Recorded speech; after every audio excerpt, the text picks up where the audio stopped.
Pemirsa, puluhan petani perwakilan 26 kelompok tani yang tersebar di Kabupaten Biren mengikuti pameran workshop IPDMIP di Balai Penyuluhan Pertanian Bedada Kabupaten Biren.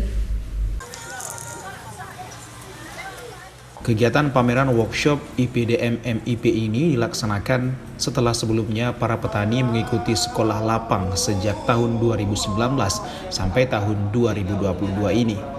Sekolah lapang atau penyuluhan pertanian memiliki peranan yang sangat besar dalam rangka meningkatkan kualitas pelaku utama baik dari segi pengetahuan, sikap, dan keterampilan dalam melaksanakan usaha tani.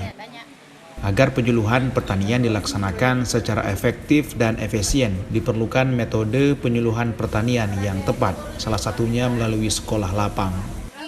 Sekolah lapang merupakan proses pembelajaran non-formal bagi petani untuk meningkatkan pengetahuan dan keterampilannya dalam mengenali potensi, menyusun rencana usaha identifikasi dan mengatasi permasalahan, mengambil keputusan dan menerapkan teknologi yang sesuai dengan sumber daya yang ada, secara sinergis dan berwawasan lingkungan sehingga usaha tani lebih efisien, berproduktivitas tinggi dan berkelanjutan.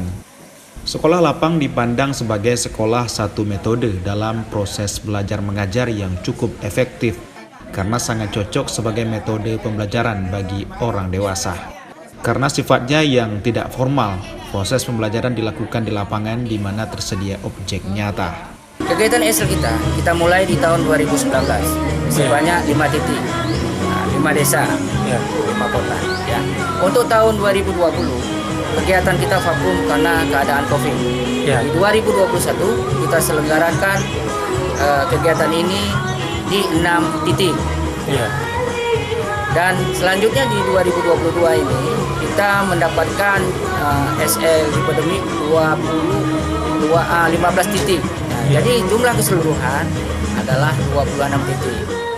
Suwandi mengatakan sekolah lapang banyak mengajarkan hal baru yang bermanfaat bagi petani dan penyuluh. Dan pada hari ini pihak Dinas Pertanian dan Perkebunan Kabupaten Biren melaksanakan kegiatan pameran workshop IPDMIP, di mana para petani yang telah memiliki pengetahuan tentang pertanian memamerkan hasil pertanian mereka seperti sayuran dan tumbuhan atau tanaman tua, jenis hama dan mesin pertanian serta alat pengusir hama.